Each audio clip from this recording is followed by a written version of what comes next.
Welcome to the Deep Dive, where we take that fire hose of information you send us, all your articles, your research, your notes, and we try to distill it into pure, focused insight. Today, we're taking a very structured look at the world. We're kind of peering behind the curtain of human systems to understand how they work, or maybe more often, how they fail. That's a great way to put it. Our mission today is really one of architectural critique. We're not looking at, specific people making bad choices. Right. We're looking at the hidden systems, the organizational, the relational structures that introduce these systemic flaws and biases. We're really unpacking sources that look at the deepest flaw in almost any human system. And what's that? What happens when the system's stated goals, whether that's advancing knowledge or achieving justice or even just accurate measurement, what happens when those goals conflict, sometimes violently, with the incentives the system provides? Conflict, yeah. That conflict creates what we're calling the integrity gap. And the sources you shared with us are incredibly diverse. It's a mix of academic critiques on research integrity, deep dives into power dynamics, in relationships, in organizations, these eye-opening analyses of everything from restorative justice all the way to survey methodology. It's like a complete societal X-ray, showing us how the structure really dictates the outcome. It really is. Okay, let's unpack this. And we have to start with a section that is, I have to say, genuinely alarming. It focuses on the scientific community. And the materials suggest that the very pursuit of fame, of career success in academia, might be actively undermining the very foundation of scientific knowledge itself. It feels like a total paradox, doesn't it? We assume scientists are driven by these, intrinsic motives, curiosity, passion, this desire to truly advance human understanding. Of course. But the sources remind us that scientists are also rational actors. They're operating within an economic system, a career system, fame, impact. It exists on a continuum, from a small, useful finding to something genuinely transformative. And the most successful strategy isn't just pure curiosity. No. The most successful career strategy requires synthesizing both. The intrinsic motives and the extrinsic ones, grants, money, and, crucially, publishing in a very small handful of top-tier journals. So the goal is to advance knowledge, but the real incentive is to publish novel, flashy results and do it quickly in these high-impact journals, and that's where the system breaks. Precisely. The model argues that the current incentive structure is, it's detrimental to advancing knowledge. When you combine this intense emphasis on novelty with the convention of using a very, very lax 5% significance level. The classic P less than 0.05. Exactly. Rational scientists are encouraged to pursue a specific and frankly dangerous strategy. Conduct a large number of exploratory studies, each with very low statistical power. And if you run a study with low statistical power, you're just highly likely to report a false positive. You are. And the conclusion, which is supported by some extensive modeling, is the really terrifying takeaway. Most published findings are likely to be false. Wow. Because the studies are fundamentally underpowered, they are just highly likely to be erroneous. And that is a conservative estimate, because we already know that analytical flexibility, what people casually call p-hacking, is happening. And that only pushes those results further toward being unreliable. It's staggering. If that's true, then the metrics we use to judge academic quality, like the impact factor, are rewarding the completely wrong behavior. They absolutely are. The impact factor, or IF, is the measure everyone chases for journal prestige. But it is such a flawed measure of quality. Think about it. Right. The IF doesn't distinguish between citations that confirm and extend the original findings versus those that criticize and debunk them. It just reflects influence, not validation. So we're structurally rewarding bad science, or at least unreliable science.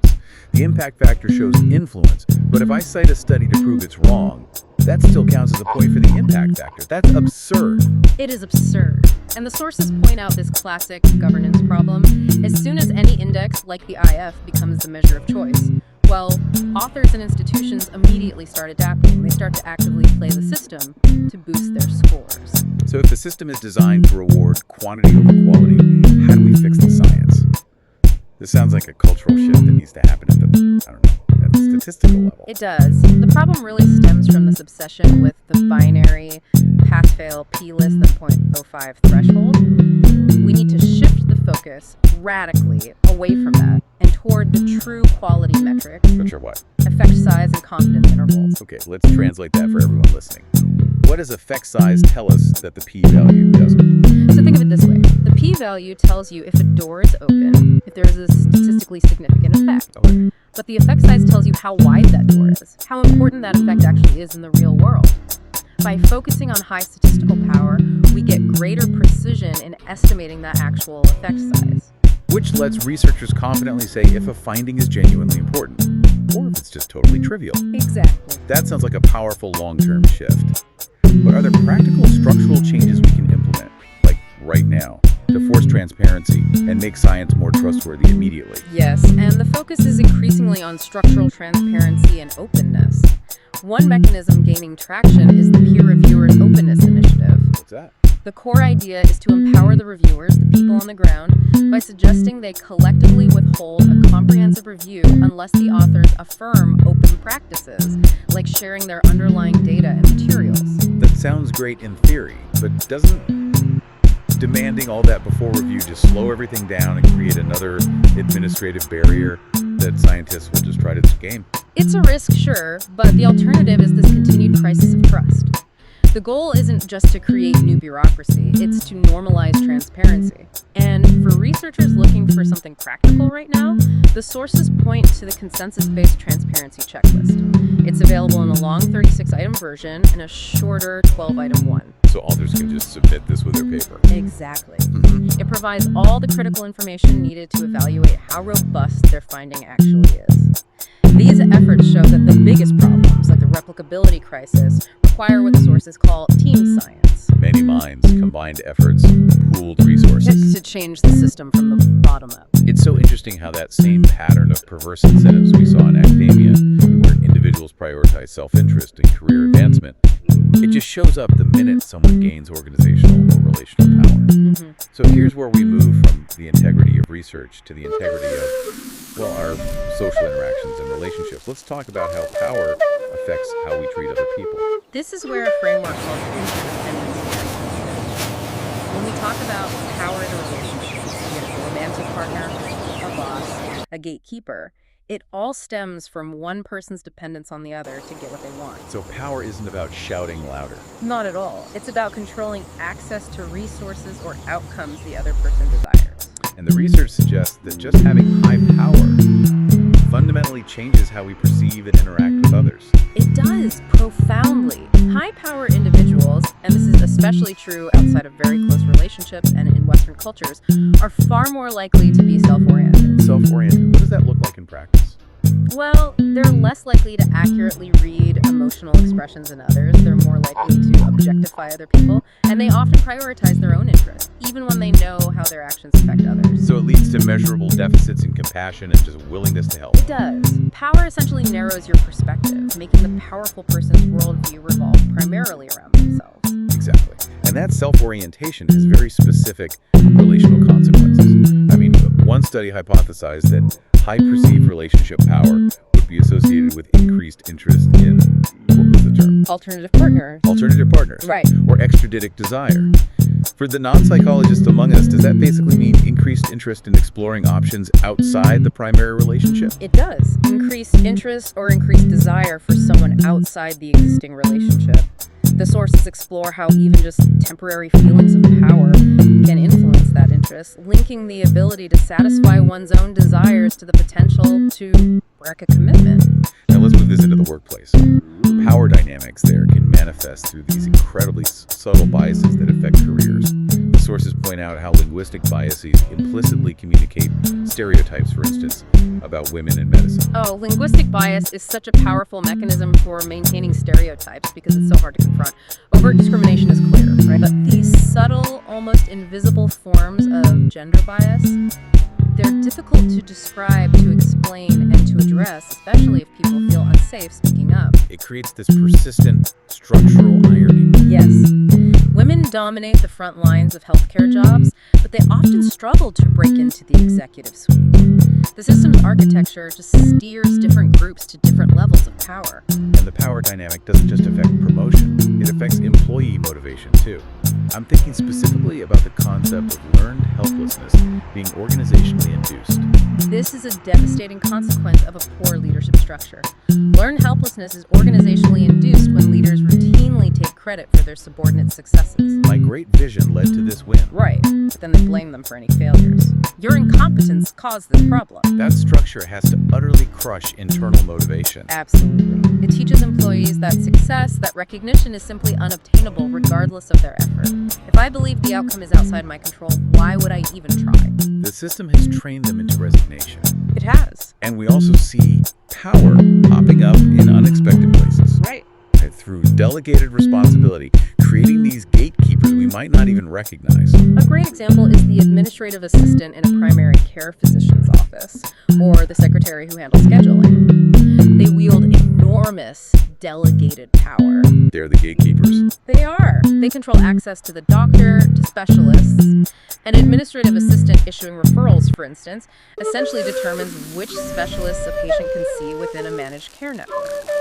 Their power isn't formal authority in the traditional sense, but it's absolute control over a vital resource, access. If we connect this thread of integrity and fairness to the bigger picture, the need for these structurally sound systems isn't limited to the academic ivory tower or the office. Not at all. It is a central feature of the justice system and ultimately of information gathering itself. Exactly.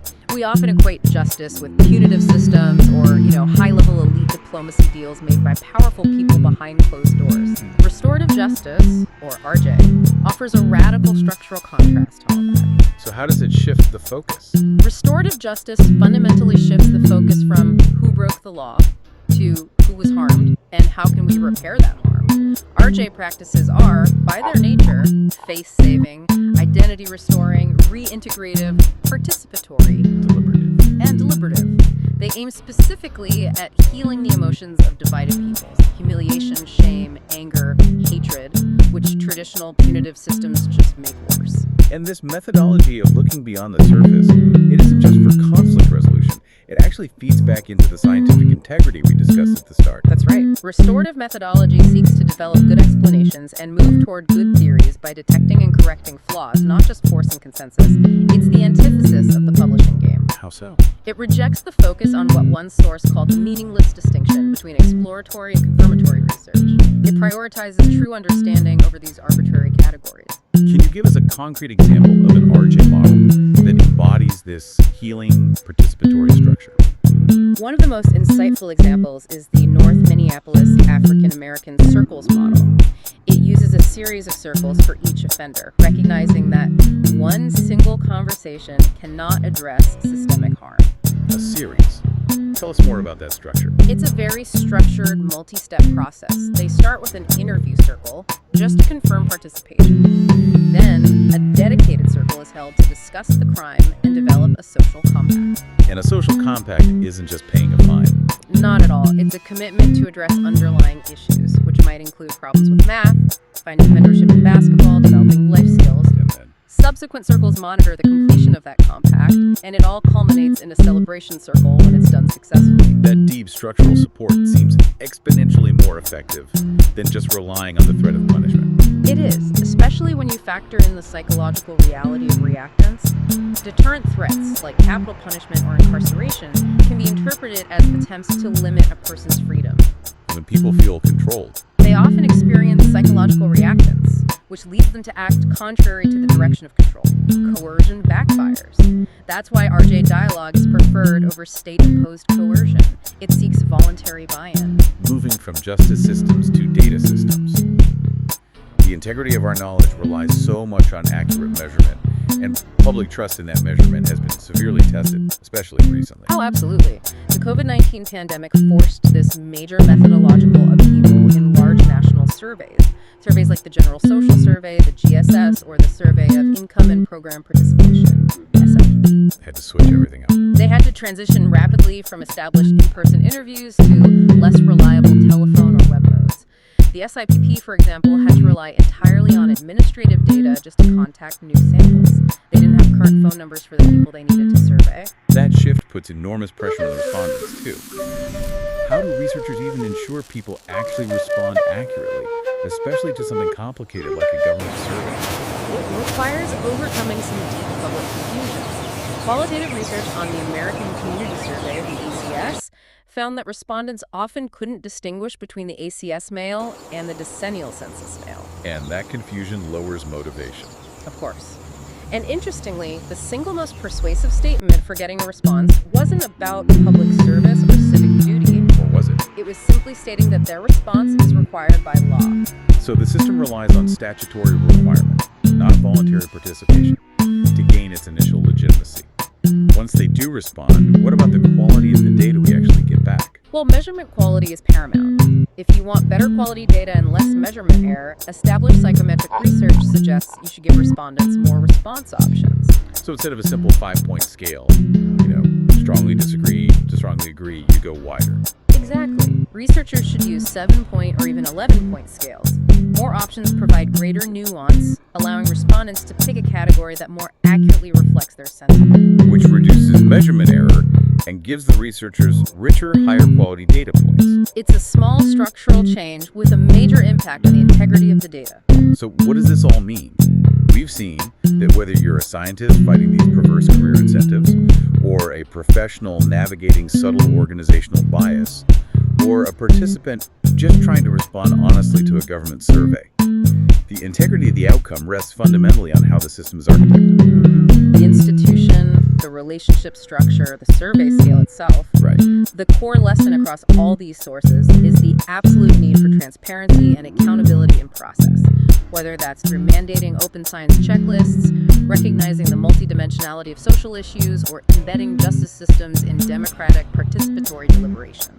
These steps are necessary to counter that inherent human tendency towards self-interest and bias when the incentives are all wrong. Exactly.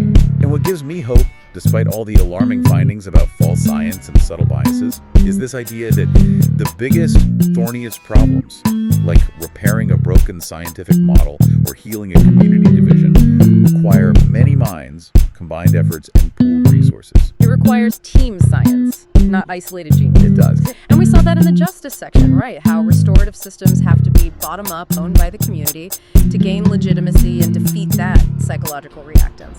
This model holds true for large-scale political progress, too. And that leads us to our final provocative thought. We learned that in international diplomacy, when strong, often divided elites fail to make progress, weak but unified domestic democratic forces like peace movements or grassroots NGOs can combine with peacemaking elite factions to actually win the peace. So if the goal is large-scale, sustainable progress that avoids the traps of self-interest we've detailed today, how much should we continue to rely on traditional political and corporate elites, and how much power should we deliberately shift to a unified, democratically competent civil society? A very big question. That's what we're leaving you with to consider this week.